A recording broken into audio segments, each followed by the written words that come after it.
So going back to our public health investigation here, we want to formulate a question.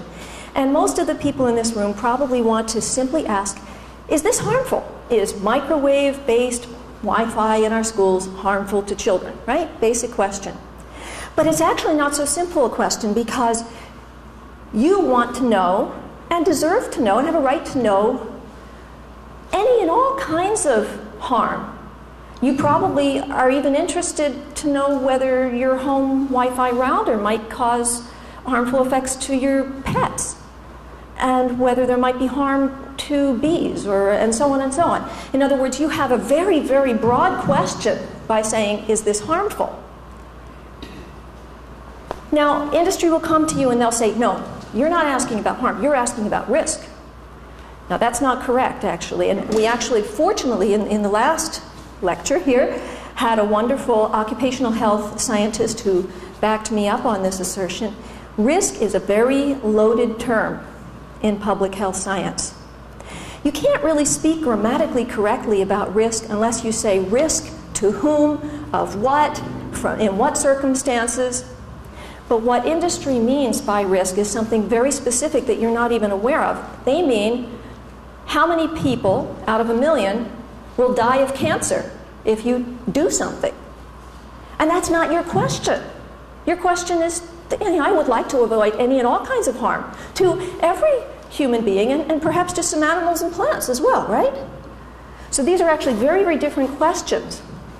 So what we ask in public health science is it hazardous? Is the agent at base hazardous?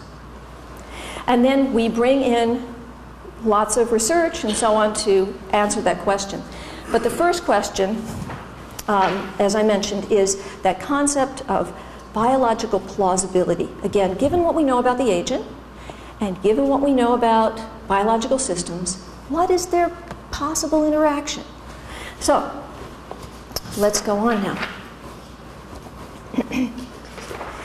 When we're talking about radio frequency in the general sense, or microwave radiation in the more specific sense, and how that interacts with the human body, we're talking about this one route of exposure right here, absorption.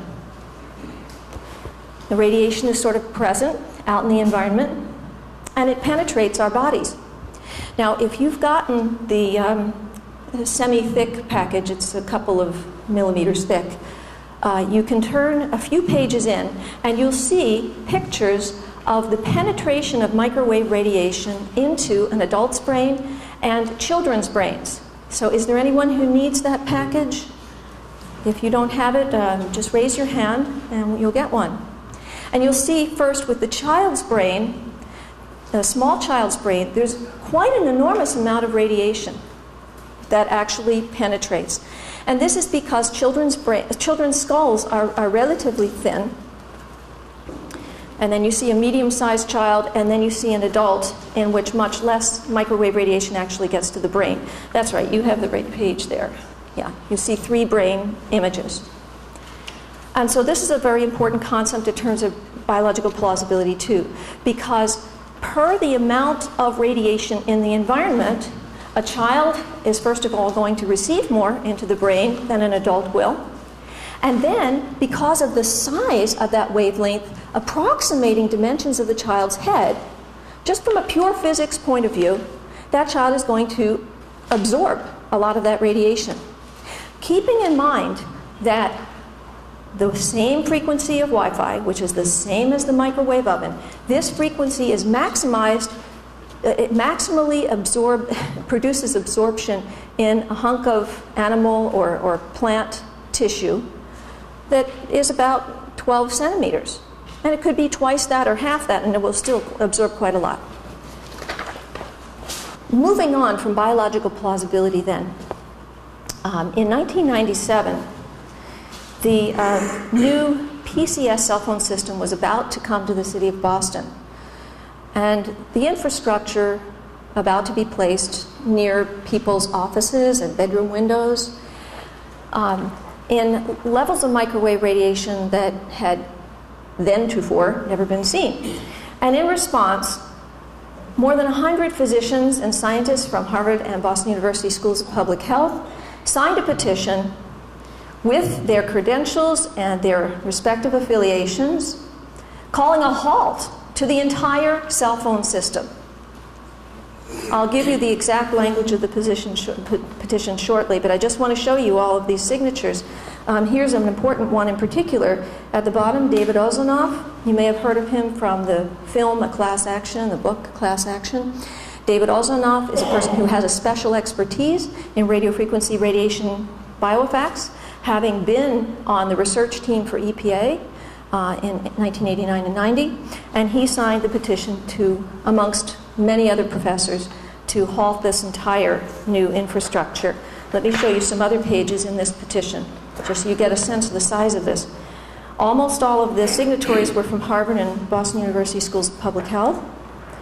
Almost all of them were professors, tenure-track people. And this petition was suppressed by the media until finally the Associated Press broke it in June of '97 and broke the story incorrectly, because at that point they only knew of 40 signatures on the petition when in fact there were more than 100. Let me show you some of the actual language of the petition.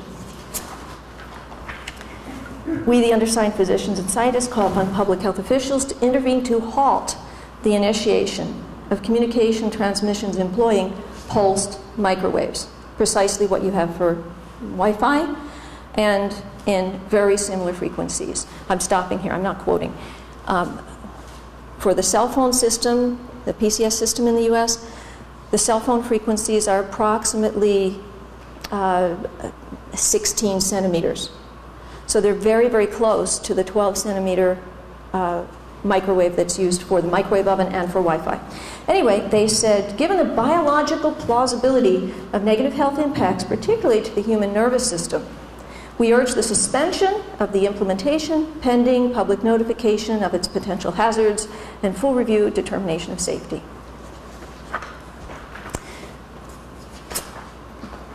So what do other people say in terms of biological plausibility? This actually is the top researcher at EPA, and he has looked at all the science that's out there, Norbert Henken, PhD, and he said this should not be overlooked, the potential for an impact by wireless communications technology on a child's educational process, i.e. by possibly affecting learning ability. It stems from recent studies involving short-term exposures that demonstrated subtle effects on brain functions produced by low-intensity pulse-modulated radiofrequency radiation. Even a slight degree of impairment of learning ability over years of exposure may negatively affect the quality of life that could be achieved by these individuals when adults. And I just want to point out that he made this statement in the year 2000. And we have a decades more research since that time confirming what he said at that time.